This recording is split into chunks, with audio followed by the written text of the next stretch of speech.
1 Pierre chapitre 5, verset, vous connaissez très bien, verset 8. Donc ce sont des versets que vous avez sûrement dit plusieurs fois. Peut-être vous ne connaissez pas les références, mais le verset vous le connaissez. Voilà, l'apôtre Pierre dit, soyez sobres, veillez, votre adversaire, qu'est-ce qu'il fait, le diable? Rôde comme un lion rugissant. Qu'est-ce qu'il veut faire lui? Cherchant qui il dévorera. Il a envie de dévorer. Il a faim pour dévorer. Ça c'est l'adversaire, votre adversaire. L'adversaire de l'homme, l'adversaire de l'humanité. Alléluia. C'est pas que l'adversaire des chrétiens, c'est l'adversaire de l'humanité. Satan c'est l'adversaire de l'humanité. Amen.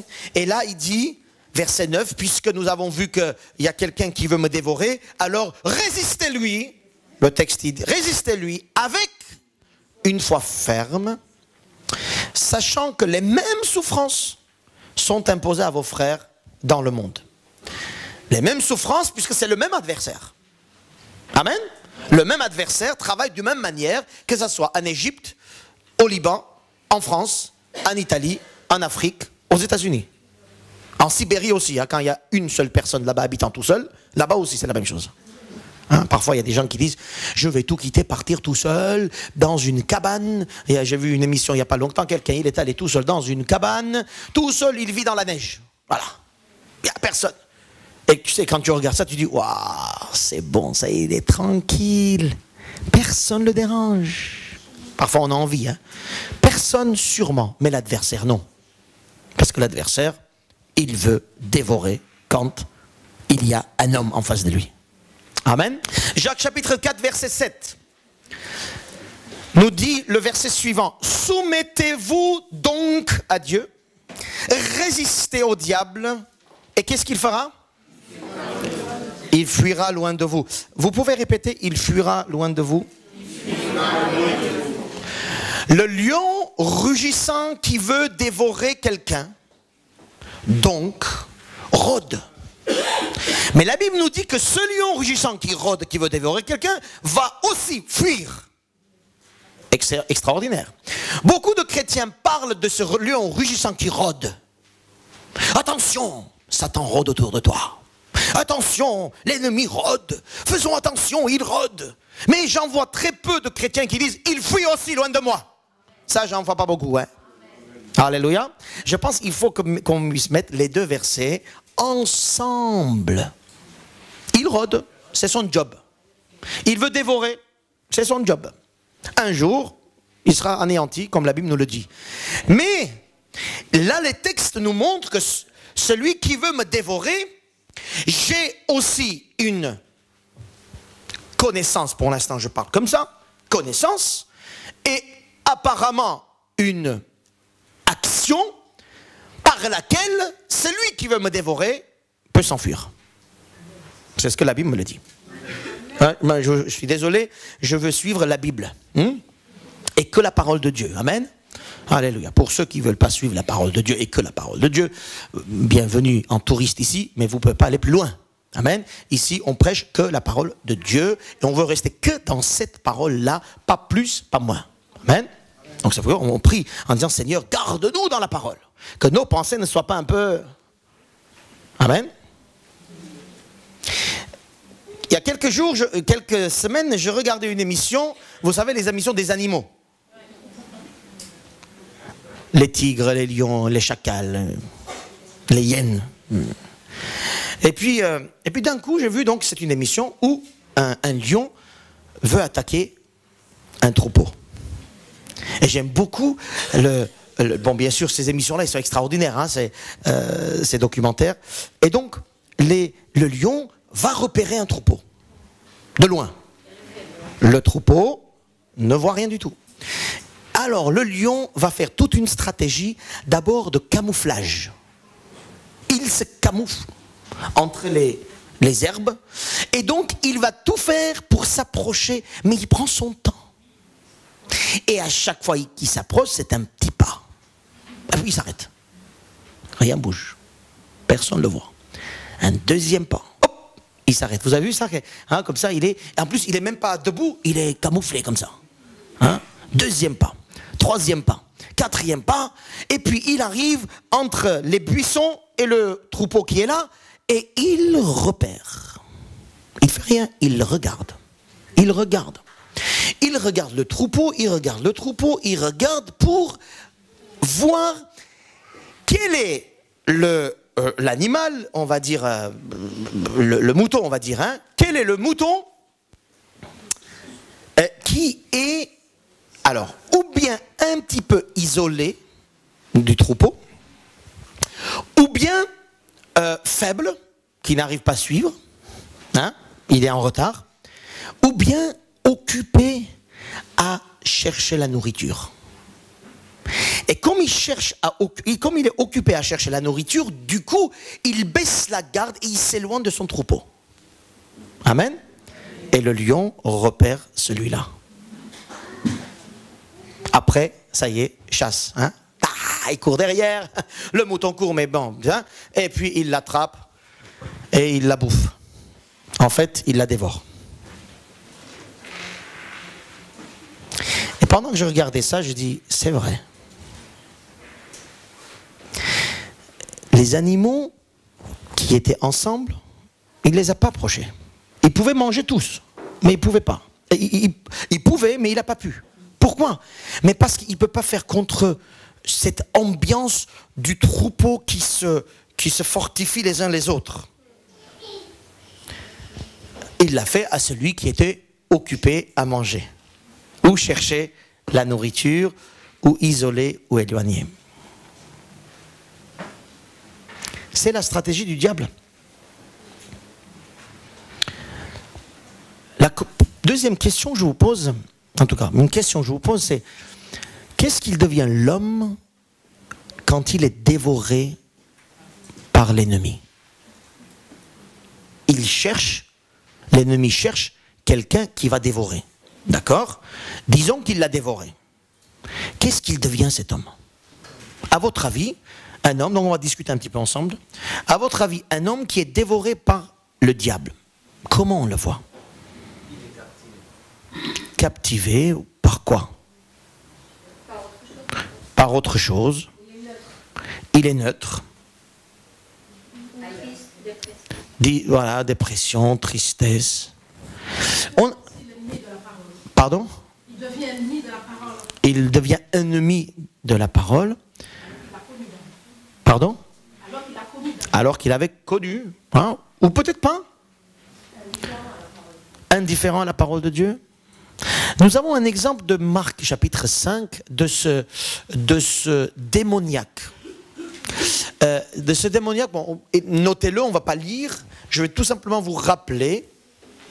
Ce démoniaque, mes frères et sœurs, qui était, la Bible nous dit qu'il était un démoniaque. Alors, qu'est-ce qu'il faisait? Donc Jésus arrive à Guédara. Et dès qu'il sort du bateau, il va voir un démoniaque. Ce démoniaque était, la Bible nous dit, il était dans les sépulcres. Il habitait dans les sépulcres. Il était très fort. Il se meurtrissait. En fait, il avait la souffrance. Il souffrait. Il était aussi, ce démoniaque était ouvert aux choses spirituelles. Ouvert aux choses spirituelles. J'ai prêché il n'y a pas longtemps là-dessus, je ne sais pas si vous vous rappelez. Le démoniaque était ouvert aux choses spirituelles. En fait, quand quelqu'un qui est dévoré, il devient anarchique, loin de tout, solitaire, n'aime pas les gens. Quelqu'un qui est pourtant ouvert aux choses spirituelles. C'est pour ça que ceux qui sont ouverts aux choses spirituelles, ils ne sont pas forcément enfants de Dieu. Ceux qui disent Amen, Alléluia, ils ne sont pas forcément enfants de Dieu. Parce que quand Jésus est venu à Guédara, le démoniaque a dit Fils de Dieu à Jésus. Qu'est-ce que tu veux de nous? Dans Actes, même la démoniaque, elle a dit ce sont les serviteurs de Fils de Dieu plus haut. Ils sont ouverts aux choses spirituelles, mes frères et sœurs. Mais ils ne sont pas dans le Seigneur. Vous allez voir l'homme qui est dévoré par l'ennemi, il va lui faire perdre, mes frères et sœurs, toutes les facultés d'équilibre spirituel. ce que Satan veut, parce qu'il cherche des hommes et des femmes à dévorer, c'est pour te permettre, ou pour faire en sorte que tu n'aies pas un équilibre spirituel. C'est ça. Parce que son première attaque de Satan, c'est spirituel. N'oubliez pas, il est esprit aussi. Amen. C'est d'abord spirituellement les choses se font. Spirituellement, c'est que tu perds ton équilibre spirituel. C'est-à-dire, ce que Satan veut, c'est que tu n'aies aucune notion biblique de la foi chrétienne. C'est ça, dévorer. Amen. Il cherche cela. Et quand l'équilibre spirituel, mes frères et sœurs, est déformé, le corps va suivre. Le corps va suivre, les relations sociales vont suivre, ainsi de suite, finances, etc., etc., etc. Donc, c'est une chute qui descend. Alors, pour certains, c'est une chute. Pour d'autres, ça paraît une réussite. C'est-à-dire, équilibre spirituel, il n'y en a pas. Donc, je vais tout faire pour casser, pour ça, juste pour gagner de l'argent. Et du coup, on devient un homme, on va dire, avec une bonne position. Les gens de l'extérieur, ils vont dire, oh là là, quelle chance il a, hein, ces chanteurs, ces artistes qui ont des maisons extraordinaires, quelle chance il a. J'appréciais, moi, un artiste, je ne vais pas donner le nom, j'appréciais cet artiste-là. Normal, je veux dire, dans son action, dans son travail. Et puis un jour, il y a eu une émission de télé où il y a des gens qui sont autour de table, dont cet artiste. Et puis, il y a eu aussi une bonne sœur chrétienne d'Italie. Et donc, il y a eu une discussion comme ça autour de table. Et cet artiste-là a mené un regard très méprisant sur cette sœur, en disant 2-3 choses très méprisantes. Je me suis rendu compte que ça paraissait un artiste bien respectueux, mais en fin de compte, il était dans un déséquilibre spirituel grave. Ça peut paraître des hommes et des femmes bien, mais ils sont dévorés, parce que leur équilibre spirituel n'est pas justement un équilibre. Pour certains, c'est la dépression, pour certains, c'est la chute, je veux dire, visible, physique. Pour d'autres, ça peut être réussite. Mais pour Satan, c'est pas... ce qui compte pour Satan, c'est qu'il soit dévoré spirituellement. C'est que spirituellement, la personne n'existe pas. Spirituellement, il n'a plus d'équilibre. Spirituellement, il n'a plus la faculté de réagir aux choses de Dieu. Et vous en avez beaucoup autour de vous. Oui ou non? Ils ne réagissent pas aux choses de Dieu favorablement. Parce qu'ils sont dévorés par l'ennemi. Et là, le texte nous dit, voilà ce que votre diable, le diable, votre adversaire, rôde pour vous dévorer, pour voler de vous tout ce qui concerne les choses de Dieu. Amen. Donc dans Marc 5, on voit que cet homme qui a été dévoré, équilibre spirituel, il n'y a pas. Le gars, il est en pleine dépression, en pleine puissance aussi, parce que les chaînes, on l'attachait par les chaînes, le gars, il est éclaté. Il est fort, hein, Superman. Amen. Qui n'a pas rêvé d'être Superman? Les garçons? Ma femme, elle a rêvé d'être Wonder Woman. Ça, je sais. Hein? Les garçons, on rêve d'être Superman, vous vous rendez compte? Le gars, il te regarde, tu fais... Pff, le gars, il tombe. Hein? La puissance, apparemment, n'est pas une faculté forcément spirituelle. Le gars, il était puissant, il brisait les chaînes, mais il est démoniaque. Vous vous rendez compte? Hein? Il y en a qui sont forts parfois. Nous, on a vu dans l'histoire de notre église quelqu'un qui était super fort. Tu te rappelles, Gilbert? Quelqu'un qui était super fort, super puissant. Et on s'est rendu compte après, en tout cas moi, je me suis rendu compte que c'était un démoniaque, le gars. Mais ça paraissait pas. Il était très beau, très puissant, très... Hein? Et d'ailleurs, quelques femmes sont tombées amoureuses de lui. Hein? Amoureuses de lui. Et il y a une famille qui s'est brisée à cause de lui, en plus. Vous voyez, on peut dire les choses. Hein? Très fort, hein? Quand on jouait au ballon avec lui, personne ne se mettait devant lui. Hein? Puisqu'on devait recevoir quand il faisait le volley, là. Le ballon était déformé quand il tapait sur le ballon. Donc, vous voyez, c'est un démoniaque. La force ne veut rien dire. Pour Satan, ce qu'il veut dévorer, c'est que dans sa tête, dans ton corps, d'abord dans ton esprit, que tu sois déséquilibré. Satan, le diable, rôde. Notre adversaire rôde pour te dévorer. Si tu es un peu occupé à ta vie, comme ce mouton qui s'occupe à chercher sa nourriture, sans se soucier du danger, eh bien, le lion, il est là. Hein. Moi, je n'ai pas envie d'être dévoré.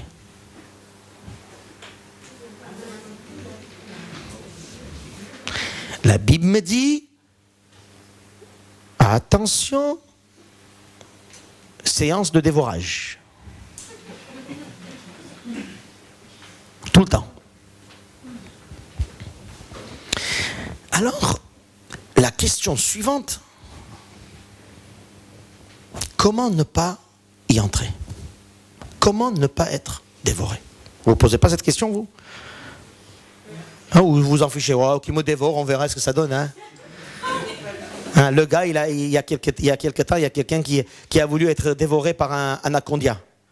Voilà les gros serpents. Il a dit, on va rentrer dedans pour voir un peu ce qui se passe. Et il s'est laissé être dévoré. Il est entré jusqu'à la moitié. Après, il a tiré l'alarme en disant, sortez-moi de là. Il m'étrangle. Mais c'est normal, tu es dans le ventre. Qu'est-ce que tu veux? Il veut qu'ils disent bienvenue. Vous voyez? Donc, moi, j'ai envie de dire, comment faire pour ne pas entrer dans cette séance de dévorage? Comment faire pour que mon ennemi, mon adversaire ne me dévore pas parce que je n'ai pas envie d'être dévoré? La Bible ne présente pas ça d'une façon gentille. Il ne dit pas, laissez-vous dévorer, c'est bon. Il dit, attention, soyez sobre, veillez pour ne pas entrer dans cette séance de dévorage parce que votre ennemi veut dévorer. Il cherche, il te cherche. Alléluia. Tu es recherché. Amen. Il faut qu'on se le dise qu'on est recherché.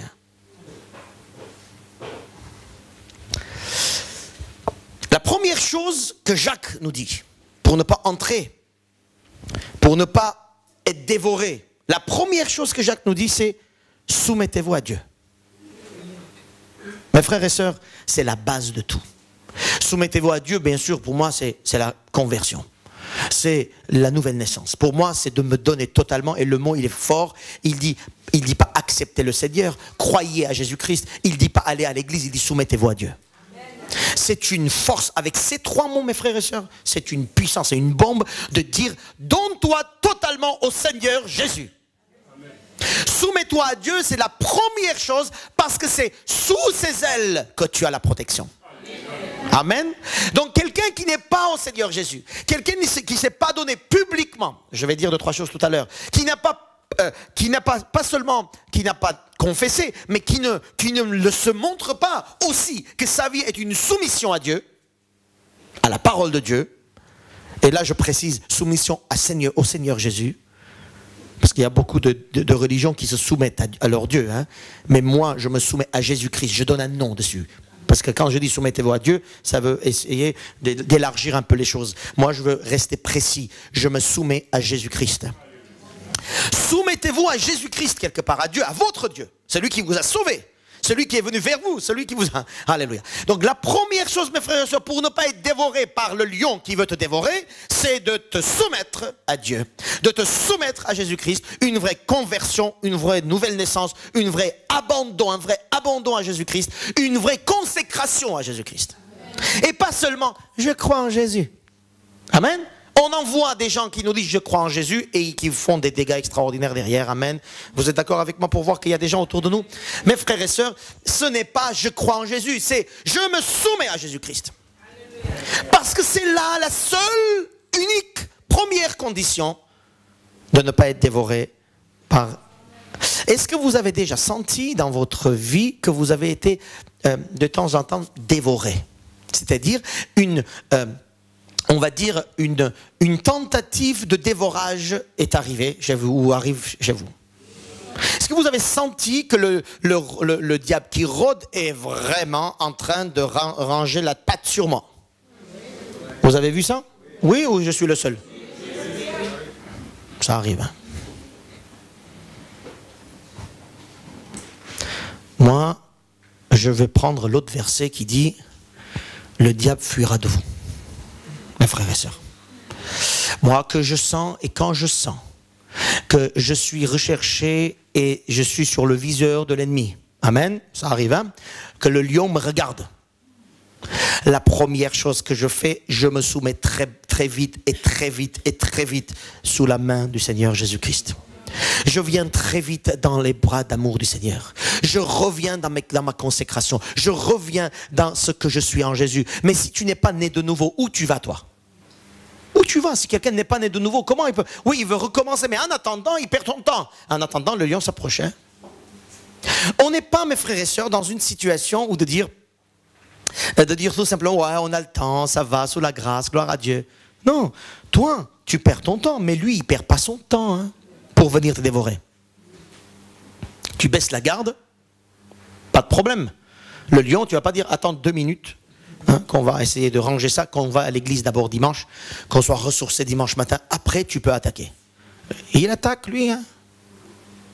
La première condition, c'est qu'il faut que je sois soumis à Dieu, soumis en mon Jésus-Christ, soumis à la parole de Dieu, soumis à dire Seigneur, toute ma vie est à toi. Ça c'est la première condition. Et je vais vous dire un truc, si là-dessus il y a un doute, tout le reste ne marchera pas.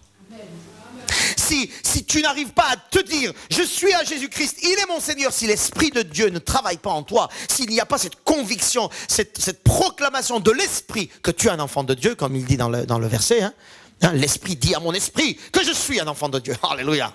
C'est pas moi qui me dis, hein, c'est l'Esprit qui dit ça. Ça c'est le fruit de ta consécration, de ta conversion, de ta nouvelle naissance. Amen. Et pendant que je prêche, est-ce que l'Esprit dit quelque chose dans votre cœur? Il dit quoi? Qui croit vraiment dans son cœur. Mes frères et sœurs, je vous dis, si tu n'es pas né de nouveau, tu es foutu. Hein? Tu es foutu. C'est sérieux ce que je dis. Appel à la conversion là. Qui veut se donner sa vie au Seigneur Jésus? Maintenant. Soumettez-vous à Dieu maintenant. Donne-toi ta vie maintenant. Soumets-toi maintenant. Consacre-toi maintenant. Comprends que ta vie doit être une vie de consécration à Jésus-Christ. Sinon, dévorage. Amen. Si le Seigneur vient maintenant, tu vas où avec lui? Pose-toi la question. Est-ce qu'ici vient maintenant? Le ciel s'ouvre. Là maintenant, il descend. Il dit, allez, on y va. Tu vas où toi? Qu'est-ce qu'il dit l'Esprit dans ton cœur à ce moment-là? Hein? Vous êtes convaincu? Où vous allez? Il n'y a pas de réponse là. Il est où le Alléluia?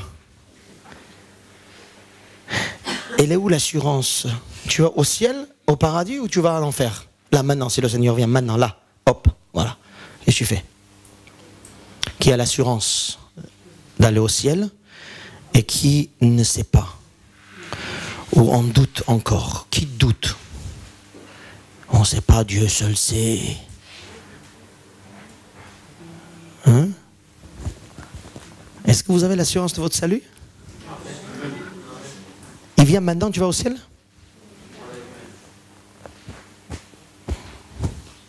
Je fais lever les mains ou quoi là? Vous voulez que je lève les mains ou je vous demande de lever les mains? Donc pourquoi tu lèves la main? Tu as l'assurance ou tu ne sais pas? Qui a l'assurance qui va au ciel maintenant si le Seigneur vient Jésus? Maintenant, au ciel. On n'est pas à l'école, hein? Ce n'est pas parce que les autres lèvent la main que je vais lever la main. Qui ne sait pas encore? Qui ne sait pas? Qui ne sait pas encore? Merci pour le courage de ma sœur de lever la main, bien sûr. J'aime quand les gens sont contre-courant. C'est bien. Tout le monde lève la main. Moi, non. Moi, tout seul, je vais lever pour moi. Parce que je suis convaincu de ce que je fais. Amen. Pour ceux qui ne sont pas sûrs d'aller au ciel, je leur dis la chose suivante. Ce n'est pas toi qui vas au ciel. C'est Jésus qui t'amène au ciel. Le jour où tu donnes ta vie à Jésus-Christ, mais là je parle totalement, une vraie soumission à Jésus parce que tu crois que sur la croix, il t'a pardonné toi. Il revient chercher toi. Et tu t'es donné vraiment toi, toute ta vie à Jésus-Christ. C'est ce jour-là où l'Esprit de Dieu commence à nous dire, tu es un enfant de Dieu. Et les enfants de Dieu sur cette terre, je vous donne une bonne ou mauvaise, je ne sais pas comment vous allez prendre, les enfants de Dieu sur cette terre ne sont pas parfaits. Les enfants de Dieu sur cette terre marchent tous les jours par la grâce de Jésus-Christ qui pardonne sans cesse. Et moi j'en fais partie. Seigneur Jésus, répète après moi ma soeur. Je te donne ma vie. Toute ma vie. Je suis pécheur, pécheresse. J'ai fait plein de choses. Et si tu viens maintenant, je ne vais pas au ciel. Dis. Mais maintenant je crois que tu me donnes encore une chance. Répète aussi le reste. Hein? Que tu me donnes encore une chance. Afin que je puisse te donner toute ma vie. Et je te le donne maintenant. Tu es mon Seigneur. Tu deviens mon sauveur. Tu deviens mon berger. Je te suis toute ma vie. Par ta grâce, par ton aide et mes péchés, tu t'en occuperas. Moi je vais t'aimer. Moi je vais te servir. Moi je vais te louer. Je vais t'adorer. Et je te verrai quand tu viendras. Et je serai avec toi pour l'éternité. C'est ta parole que je proclame, Seigneur. Je suis un enfant de Dieu. Je n'appartiens pas au passé. Je n'appartiens pas à Satan. Je suis à Jésus-Christ. Maintenant et demain et après-demain. Alléluia. Amen, amen, amen et amen.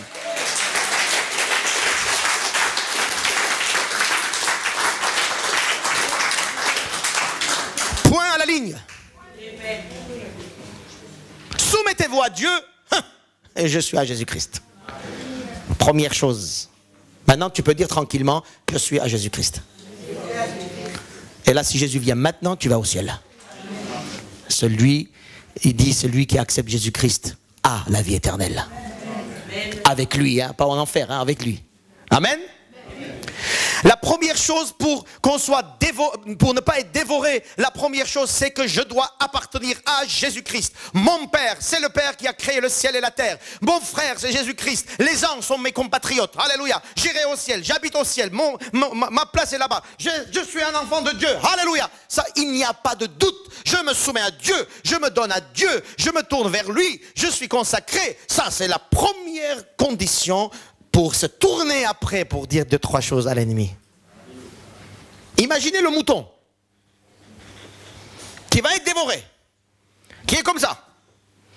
Et le diable arrive, le lion. Hein. Le lion arrive pour le dévorer.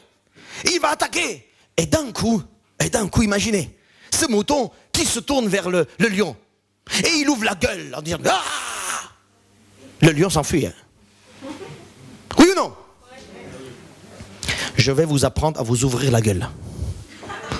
Alléluia. Entre parenthèses le mot gueule. Hein.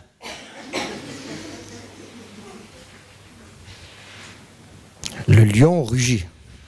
Dans Jérémie, il est dit, votre Dieu rugit aussi. Vous saviez ça? Nous on dit, oh, l'ennemi rôde, il rugit autour de moi. Le Seigneur dit, rugis-toi plus fort que lui.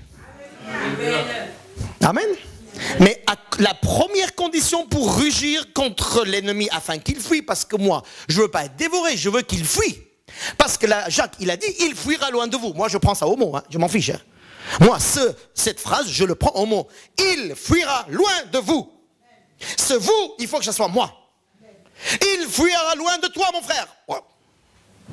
Amen. C'est une confirmation. Et faites réveiller un peu votre foi. Je crois en ce que la parole dit, pas ce que je sens, pas ce que j'apprends, mais je crois ce que la parole dit. Et la parole dit, il fuira loin de vous. Alléluia. Et je veux me concentrer sur ça, moi. Je ne veux pas concentrer sur, oh, il vient me dévorer, attention où il est. Première chose, pour qu'il ne me dévore pas, que je ressemble à ce mouton qui se tourne vers le lion. La première chose, je suis un enfant de Dieu. Tu marches dans la rue, je suis un enfant de Dieu. Quelqu'un te propose de la drogue, je suis un enfant de Dieu. Quelqu'un te propose la cigarette, je suis un enfant de Dieu. Il te propose quelques pages sur internet, je suis un enfant de Dieu. Il te propose une épouse, un époux qui n'est pas dans le Seigneur, je suis un enfant de Dieu. Voyez, je suis un enfant de Dieu, c'est partout, hein, parce que ça commence comme ça. Hein. Amen. Hein? Le mouton, quand il marche, il veut dire je suis un enfant de Dieu. Voilà. Hein? On te propose un business super bien, avec beaucoup d'argent, mais un peu, je suis un enfant de Dieu. Soumettez-vous à Dieu, c'est de dire je suis un enfant de Dieu dans toute situation. Et devant chaque proposition qui ne vient pas du Seigneur. Vous pouvez dire ça, vous? C'est ce que vous devez dire. Amen. Première condition. Deuxième condition, il dit dans ce texte, dans 1 Pierre, il dit soyez sobre et veillez. C'est la deuxième condition. Soyez sobre et veillez, on en a parlé déjà la semaine dernière. Soyez sobre et veillez, c'est de se dire attention, on est en pleine attaque. Soyez sobre et veillez, c'est que je me dise à moi dans cette tête, je suis en pleine attaque. Le mouton qui se dit faites gaffe, il y a le lion dans les parages. Hein? Ces moutons-là qui mangent la bouffe, hein? À l'intérieur, l'herbe, et puis à l'intérieur, il y a quelqu'un qui dit attention, attention, j'ai vu un lion, faites gaffe, il est là, fais gaffe. Et les autres, ils vont dire attention, il y a un lion. Hein? L'autre, il a vu qu'il y a un lion, alors fais gaffe. Ne l'éloigne pas trop, ne t'éloigne pas, reste là, fais gaffe, attention, regarde bien. Hein? Et les moutons qui sont à l'intérieur du troupeau, ils disent ne vous inquiétez pas, on regarde un peu. Mangez bien, vous, nous on est là. Vas-y, restez là. Imaginez un mouton qui dit attention, mais c'est pas grave le lion. Moi je vais aller là-bas, l'herbe elle est plus fraîche là-bas. Hein. Il y a toujours là-bas mieux. Hein. C'est toujours là-bas c'est mieux. Hein. Vous saviez ça, toujours là-bas c'est mieux. Faire autre chose c'est mieux. Hein. Changer d'église c'est mieux, changer de ville c'est mieux, changer de pays c'est mieux. Toujours c'est mieux là-bas. Tu arrives là-bas, après tu dis ah c'était mieux là-bas. Et tu reviens. Ainsi de suite, tu tournes comme ça. Donc, et si le mouton dit là-bas c'est mieux, il y a l'herbe fraîche qui est plus intéressante. Il ne veille pas. Veiller, soyez sobre, c'est de se dire qu'on est en pleine attaque. Pour ne pas être dévoré par l'ennemi, tu dois te dire que l'ennemi veut te dévorer. Alléluia. Et ne pas dire ouais c'est pas grave, je suis sous la grâce de Dieu. Il y en a qui disent ça aussi. Hein. Ne parlez pas trop de l'ennemi. Il y a quelqu'un qui m'a dit tu parles trop quand même de l'ennemi. Hein. J'ai dit écoute, il faut que je connaisse quand même mon ennemi pour pouvoir tenir ferme. Hein. C'est ce que la Bible dit. Et quand il est dit ici, l'ennemi qui veut dévorer, je ne vais pas dire, non, il ne veut pas dévorer, c'est juste pour Pierre, c'est pas pour moi. À un moment donné, tu acceptes toute la parole. J'écoutais une émission sur une chaîne que je ne vous dirai pas, une émission que j'écoutais à la radio et que quelqu'un, soi-disant, il est en train d'expliquer la parole de Dieu. Donc il ouvre la parole, il commence à faire l'exégèse de la parole. Donc verset 10, il dit ça. Verset 9, il dit, bon, c'est marqué, mais c'est pas ça quand même. Donc verset 10 va nous dire maintenant, je dis, attends, ou tous les versets, tu me dis la même chose. Le gars, il fait le tri. Là, c'est marqué, mais en fait, je ne pense pas que c'était comme ça. Mais verset 10 nous dit que, attends, je dirais, soyons cohérents. Hein? La parole nous dit, l'ennemi ici, votre adversaire rôde, c'est à moi de dire, il rôde. Première chose, la première chose, c'est que je dois être soumis à Dieu. Il faut que je sois un enfant de Dieu. Deuxième chose, je dois veiller. C'est-à-dire que sans cesse, les antennes sont là. Tout le temps. Et jamais tu dois t'endormir. Jamais tu dois baisser la garde. Jamais tu dois t'occuper à une chose soi-disant très importante pour te faire oublier ce pourquoi tu es en train de vivre. Un anniversaire peut faire oublier par exemple ce que vous êtes. Parfois. Un mariage vous fait oublier pendant... Un truc vous fait oublier. Une souffrance, ça y est, vous avez oublié tout le monde. Et la première victime, c'est toujours l'église et le pasteur. Hein? Un problème arrive, je ne viens pas à l'église. Mais tu vas ailleurs, tu vas chez le docteur, tu vas faire tes courses à Leclerc ou ailleurs, tu vas voir tes amis, ils vont venir à la... Tout ça tu vas faire. Mais à l'église tu ne viens pas parce que tu souffres. Ou parce que tu es peut-être malade, ou parce que tu... Vous voyez, c'est l'église qui prend toujours le premier coup. Ce sont des moutons qui ne regardent pas ce qui se passe et ils vont être dévorés si ce n'est pas déjà dévoré. Amen. Alléluia. La Bible nous dit ça. Hein. je suis fatigué ce matin, pasteur. Bon. Je dois faire quand même les courses, tu comprends pas? Tu comprends, hein? Il faut que je fasse des courses, sinon on mange pas. Mais je ne viens pas à l'église parce que je suis malade. Quelqu'un qui est malade, il reste à l'église, à la maison, et il prie pour que les frères et sœurs prient il demande aux frères et sœurs de prier pour lui, et il demande aux frères et sœurs de faire les courses. Parce qu'il est malade. Il faut qu'il soit cohérent jusqu'au bout, n'est-ce pas? Vous voyez, le premier coup, c'est l'église. Parce que, tout simplement, il ne veille pas, il ne regarde pas autour de lui. Il est occupé à faire autre chose. Nous sommes sous l'attaque.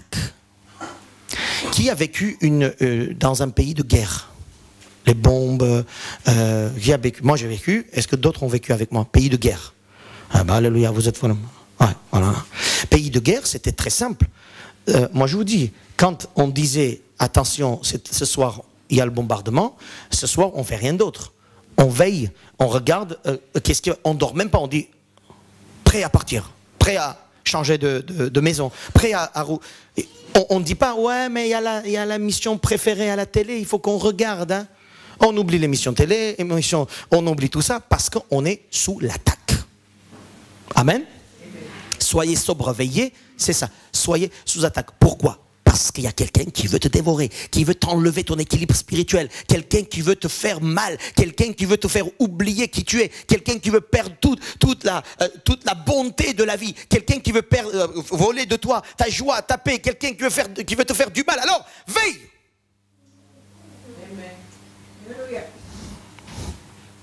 Et troisième chose,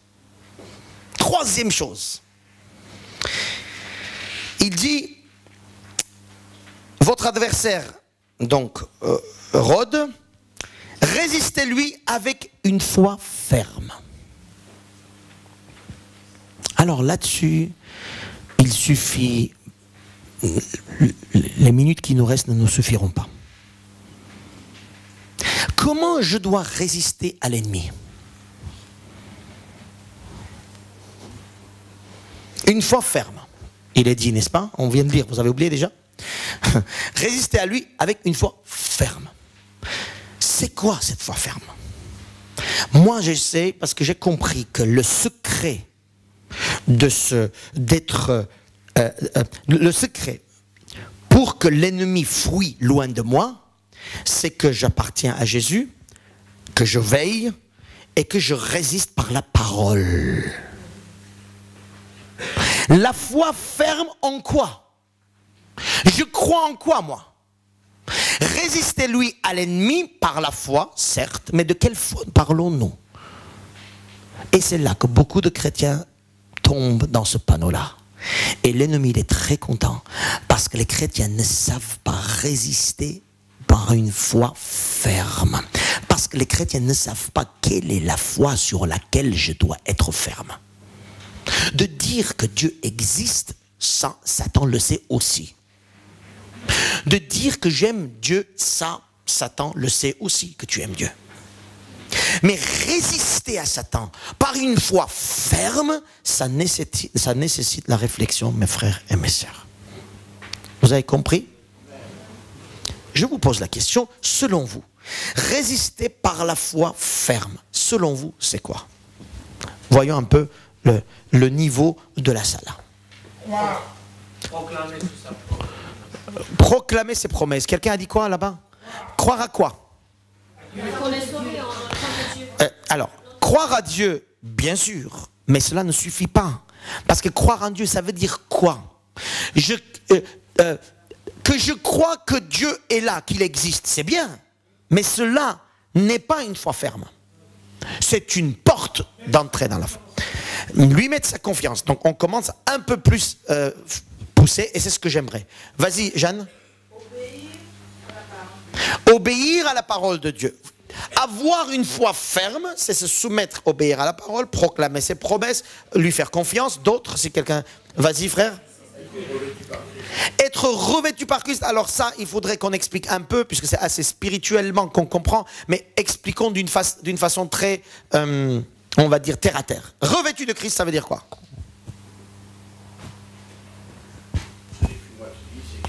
D'accord, donc un abandon, on va dire, plus à Jésus-Christ. D'accord? D'autres? Oui. Résister d'une foi ferme, c'est vraiment prendre la parole de Dieu au mot. La parole de Dieu dit ça, c'est ça. Exactement. Résister foi ferme, je répète pour l'enregistrement, puisque avec le sans micro, ça ira pas. Résister une foi ferme, c'est de croire totalement à la parole de Dieu, de le croire, de l'approprier, de prier par rapport à ça. Evelyne? Même si on veut nous obliger à penser le contraire. Alors, Ce qu'on croit, c'est la vérité. voilà, donc résister, c'est aller un peu à contre-courant dans le sens où on oblige l'autre, mais nous, on va quand même selon cette parole. Vas-y, passe, Patricia. Tu me dis passe, donc je te dis passe. Vas-y. Vas-y. Confesser la parole de Dieu. Confesser. Alors, confesser, alors c'est important de préciser quand on dit confesser, c'est aussi de proclamer. Hein?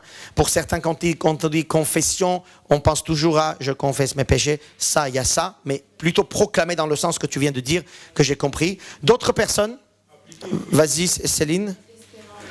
Espérer en Dieu, espérer en éternel, dans chaque situation. Manu. Appliquer la parole de Dieu. Appliquer, donc obéir, appliquer. Donc vous êtes en train de me dire tout simplement que résister, parce qu'il faut résister à l'ennemi, c'est de résister dans notre foi ferme, c'est de, en fait, rester plus dans la parole. Oui ou non? On est bien d'accord? Tu enlèves la parole, tu ne résisteras pas une seconde. On est bien d'accord là-dessus.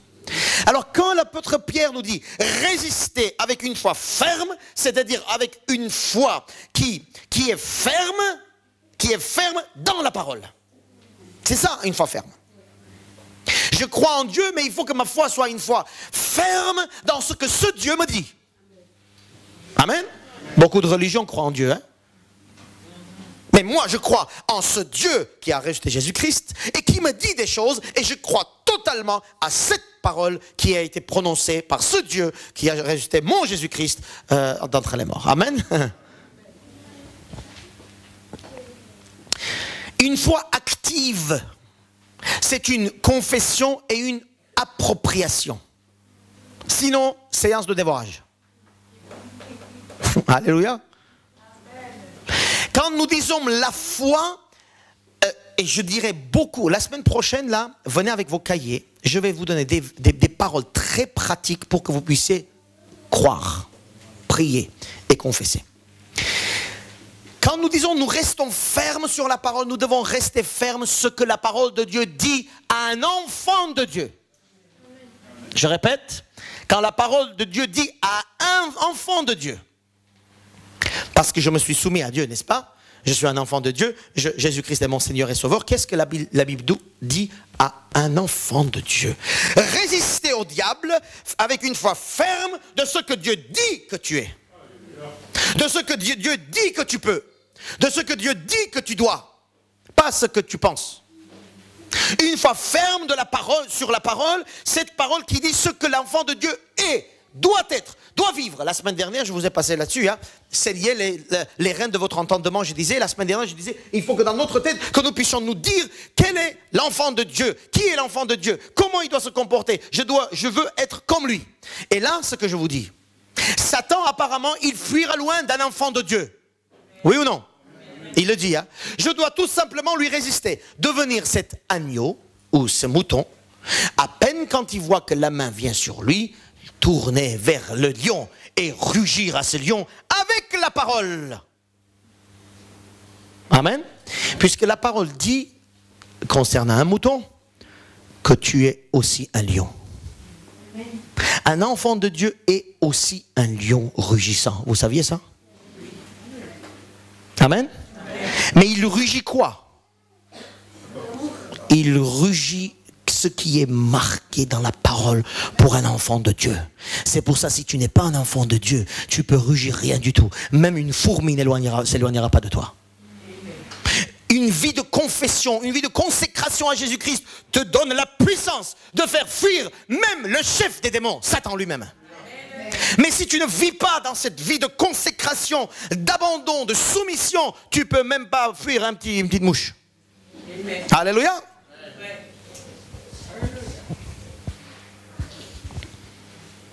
Lui résister par la parole, par la foi, selon la parole.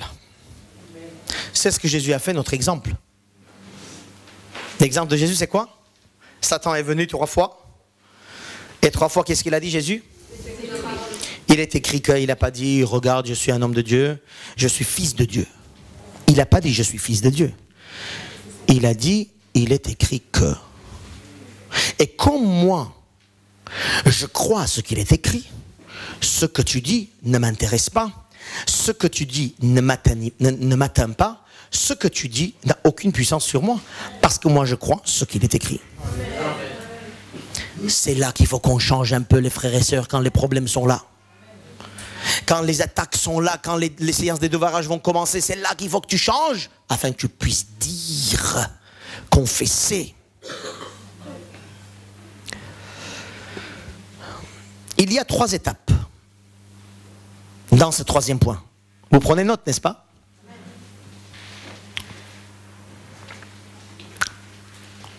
Pour résister, il faut d'abord se soumettre. Deuxième, il faut veiller parce qu'on est en pleine attaque. Et troisièmement, il faut confesser.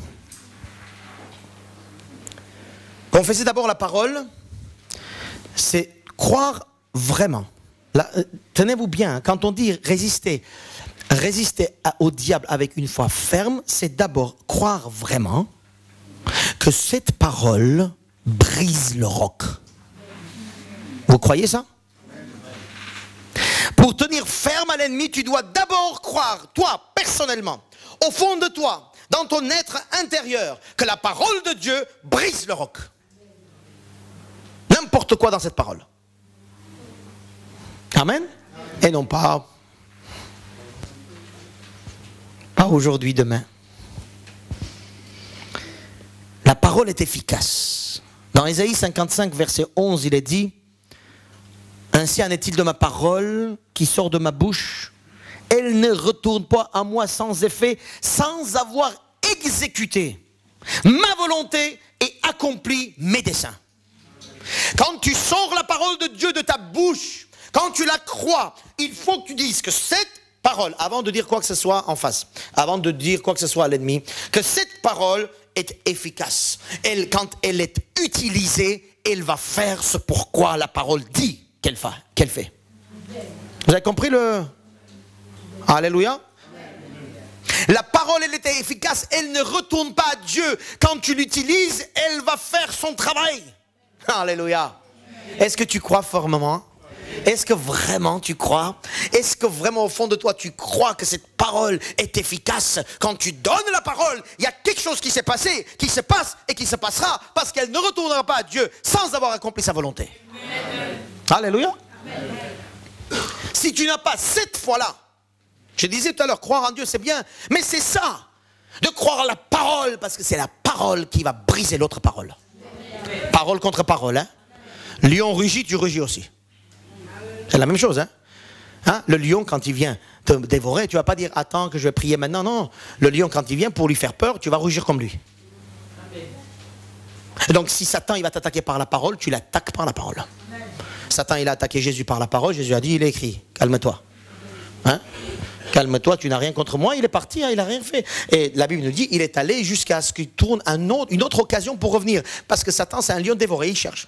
Une autre occasion, un moment où Jésus peut-être peut être faible, fatigué, découragé, et juste sur le mont dans le jardin de Gethsémane où Jésus a dit, hein, Père, si cette coupe pouvait partir, Satan il a dit, oh là, il y a une porte qui s'ouvre là, tiens, enfin, il tombe. Et tout de suite après, Jésus a dit que ta volonté soit faite. Il dit, ah zut, je n'ai pas pu là. Amen. La parole de Dieu, mes frères et sœurs, est une parole qui a une puissance d'action. Regardez dans Hébreux 4, verset 12. La parole de Dieu est vivante, elle est efficace, plus tranchante qu'une épée quelconque à 2 tranchants, pénétrant jusqu'à partager âme, esprit, jointure, moelle. Elle juge les sentiments et les pensées du cœur. Elle est puissante, la parole de Dieu. Elle pénètre dans là où tu ne penses pas. Tu dois croire que cette parole de Dieu, c'est sur cette parole qu'on doit résister ferme devant l'attaque de l'ennemi. Parce que la parole de Dieu, elle est puissante, elle brise, elle entre jusqu'à moelle, elle rentre là où c'est vraiment caché. Là-dedans, il fait son travail. À toi de croire d'abord avant de proclamer. Parce qu'après, on va proclamer cette parole. Amen. Vas-y, prie pour le malade là, il va ressusciter. Oh non, les morts ne ressusciteront pas. Par exemple. Ah oui, lui, de toute façon, oh non, c'est trop tard, lui, il ne viendra jamais à Jésus. C'est pas la peine que vous venez me visiter, pasteur. Hein. Mon mari ne changera jamais. Ah ouais? Mais moi, j'ai une parole qui brise le roc, moi. Moi, j'ai une parole qui pénètre jusqu'à moelle de ton mari. Hein. J'ai une parole qui va pénétrer dans son cœur parce que cette parole n'est pas la mienne, ça vient de Dieu. Et l'ennemi qui l'a dévoré peut-être, hein, parce que le gars il s'en fiche royalement de ce qui se passe, mais on va dire à cet ennemi que je vais rugir plus que lui. Il rugit, moi je rugis aussi. Il sait proclamer les choses, moi aussi j'ai proclamé les choses. Alléluia. Ça se passe dans la tête. Hein. Ils me disent que je suis nul, pasteur. À l'école, il me dit je suis nul, je sais pas. Mais Dieu, qu'est-ce qu'il te dit? Dieu te dit que tu es mon enfant bien-aimé et que l'Esprit de Dieu habite en toi et tu es puissant et que tu es ça parce que tu es mon enfant. Alors vas-y, dis à tes copains qu'attention avec qui vous jouez. Faites très attention qui je suis. Si jamais je vous parle, si jamais je parle à mon père vous concernant, vous serez tous KO. Faites très attention. Ah bon, c'est qui ton père? Si je vous dis, vous allez mourir. Donc calmez-vous. Voyez? Si toi, tu n'as pas conviction de ça, tu ne peux pas dire ça. La conviction, mon Père céleste, tout ça, c'est des... Amen? Au lieu de dire... Là-dedans, la parole de Dieu, le Seigneur m'a donné sa parole, je sais qui je suis en lui, donc je sais quand le lion va essayer de me donner des petits lionceaux là, hein, parce que le lion va envoyer toujours des petits lionceaux aussi, hein, pour me faire peur. Hein. Alléluia. Il faut savoir s'occuper de la vie. La parole de Dieu, mes frères et sœurs, pas seulement il faut qu'on croie qu'elle est puissante, qu'elle est forte, il faut qu'on la proclame. Ça, c'est la suite de l'événement. Il faut qu'on la proclame. Romains 10, 10. C'est en croyant du cœur, le texte dit, c'est en croyant du cœur qu'on parvient à la justice, et c'est en confessant de là qu'on parvient au salut. C'est-à-dire, quand je confesse la parole de Dieu, que je crois qu'elle est puissante, elle brise le roc, elle brise tout. Cette parole, je la crois au fond de moi. Et comme je la crois, ça sort. Et quand ça sort, elle amène au salut. C'est-à-dire, elle amène tous les bénéfices du salut. Pas seulement au salut d'être sorti de l'enfer et d'appartenir à Jésus-Christ. Ça parle aussi de ça, de la conversion, mais aussi du salut. Le salut, la guérison, la puissance, tous les bienfaits, les promesses de Dieu, c'est dans le salut. Il faut que je la croie et il faut que je la proclame à un moment donné. Il faut que je dise, voilà la parole de Dieu. Et ça m'amène au salut. Je ne dois pas seulement croire en Dieu, je dois proclamer la parole de Dieu. Non, croire en la parole de Dieu et proclamer cette parole de Dieu. Alléluia. Alléluia. Tu crois dans ton cœur et tu proclames de ta bouche. Ma bouche, Seigneur. Qu'elle sorte de ma bouche des paroles qui viennent de toi. Purifie-moi la bouche, Seigneur. Gargarise-moi la bouche. Et oui, dans le cœur, on croit en Dieu. Mes frères et sœurs, dans le cœur, on croit en Dieu. Mais il n'y a rien qui sort. Pourquoi? En fin de compte, on croit en Dieu, mais on ne croit pas en sa parole. Puisque de la bouche, rien sort. Je ne sais pas, ça vous est arrivé une bonne nouvelle il n'y a pas longtemps? Une bonne nouvelle où tu es souriant comme ça et tu ne peux pas te retenir. Les gens ils disent alors qu'est-ce qu'il y a? Dis-nous. Je peux pas, c'est secret. Mais à un moment donné, ça sort de ta bouche parce que tu es rempli de cette parole. Alléluia. Quand tu n'es pas rempli de la parole de Dieu, rien sortira. Alléluia. Mais pour être rempli de la parole, nous devons croire que cette parole, alléluia, c'est la parole qui brise le roc. C'est la parole qui transporte les montagnes. 1 Un dernier verset et je termine par là aujourd'hui. Je vous donne dimanche prochain rendez-vous. Venez tous dimanche prochain, c'est la pratique dimanche prochain. C'est pas... C'est la pratique. Ésaïe 59, verset 21. Ce verset, vous allez apprendre par cœur. Amen. Vous voulez apprendre par cœur? D'ailleurs, les versets que je vous donne, apprenez par cœur. Hein. Un jour, vous n'aurez pas de Bible. Hein. Un jour, vous allez chercher, vous n'allez pas trouver. Eh oui, le Seigneur dit dans Osée, il dit un jour, il dit, je donnerai soif et faim de la parole. Ils chercheront ma parole, ils ne trouveront pas. Eh bien, un jour, voilà. Donc c'est pour ça, apprenez déjà. Apprenez, apprenez, apprenez, vivez la parole. Ça va? Vous y êtes? Ésaïe 59, 21. Qu'est-ce qu'il dit cette parole? Quelqu'un peut lire à haute voix d'une façon puissante et croyante. Voici mon alliance avec eux, dit l'Éternel. Mon esprit qui repose sur toi et mes paroles que j'ai mises dans ta bouche ne se retireront point de ta bouche, ni de ta bouche, de la bouche de tes enfants, ni de la bouche des enfants de tes enfants. Dit l'Éternel dès maintenant et à jamais. Amen. Mon alliance que j'ai fait avec vous, c'est mon esprit qui repose sur vous et ma parole dans votre bouche. Voilà l'alliance de l'Éternel qu'il a fait en Jésus-Christ. Le Seigneur Jésus-Christ sur la croix, il a accompli cette alliance-là.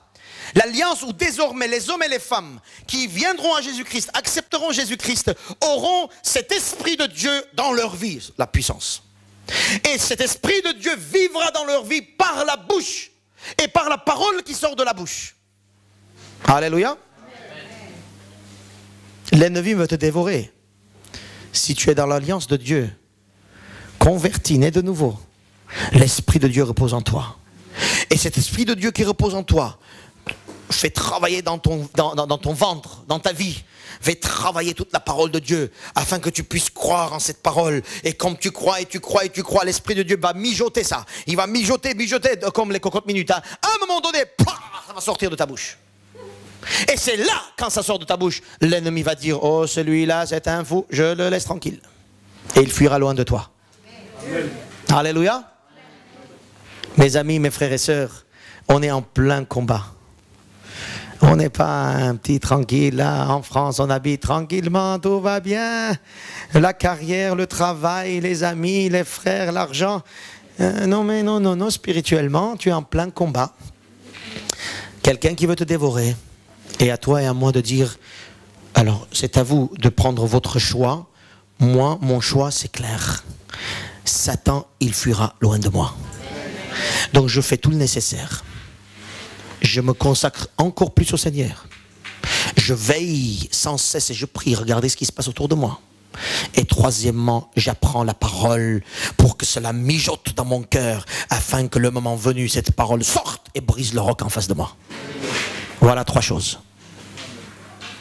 Mes frères et sœurs, attention vers ici, attention ici. Regardez pas ce qui se passe derrière, c'est normal, ce sont des enfants. Mes frères et sœurs, soyez sobres, éveillés.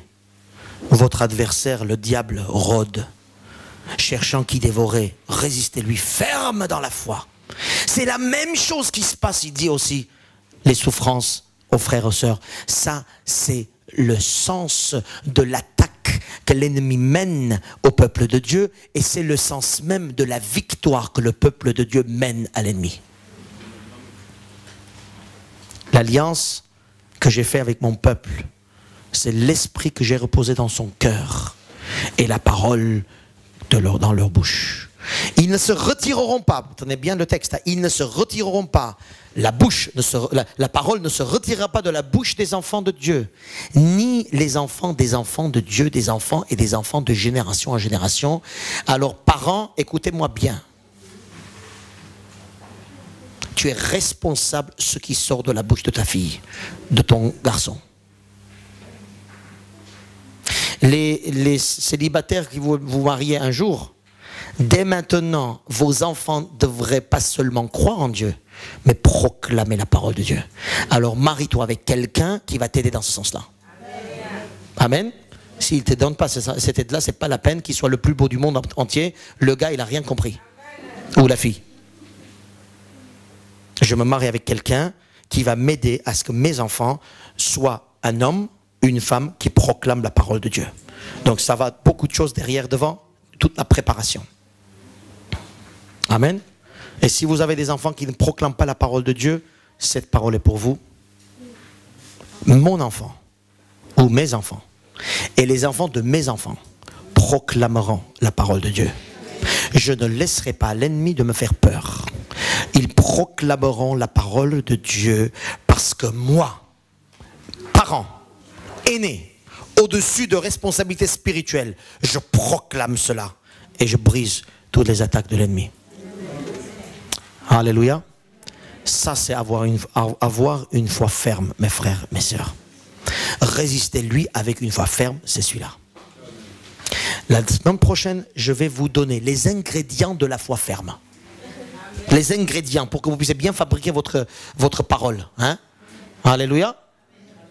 Merci Seigneur. Ça vous a aidé aujourd'hui? On est content dans le Seigneur?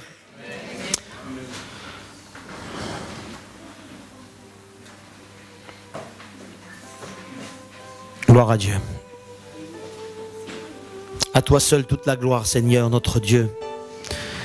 Comme il est bon, Seigneur, de savoir que toi, tu as vaincu le diable, l'adversaire des humains, sur la croix. Et tu as dit, Seigneur, que tout est accompli. Tu as dit, Seigneur, que vous marcherez sur les scorpions. Vous chasserez les démons. Vous guérissez les malades. Vous proclamez mon évangile dans le monde entier. Vous enseignez, vous faites de toutes les nations des disciples. Vous leur montrez la lumière dans les ténèbres. Seigneur, merci parce que sans ton aide, personne ne peut faire quoi que ce soit. Mais toi, par ton esprit en nous, cette alliance que tu as faite avec nous, l'Esprit de Dieu, le Saint-Esprit, tu nous as donné afin que nous puissions proclamer, vivre la parole. Nous sommes sous l'attaque, mais nous sommes aussi vainqueurs dans cette attaque. Parce que pas seulement le diable rugit et rôde autour de nous, mais il est là aussi pour fuir loin de nous. Quand nous sommes soumis, quand nous soumis à ta parole, quand nous sommes en pleine veille et sobre, et quand nous étudions ta parole, quand nous confessons ta parole, quand nous croyons totalement ta parole, et quand nous la proclamons, Seigneur. À toi soit toute la gloire. Aide mes frères et sœurs, à ce que dans cette salle, qu'il n'y ait pas, Seigneur, des chrétiens peureux, mais des chrétiens qui étudient ta parole, qui résistent ferme dans ta parole, dans la foi de ta parole.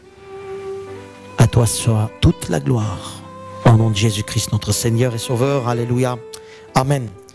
Et Amen.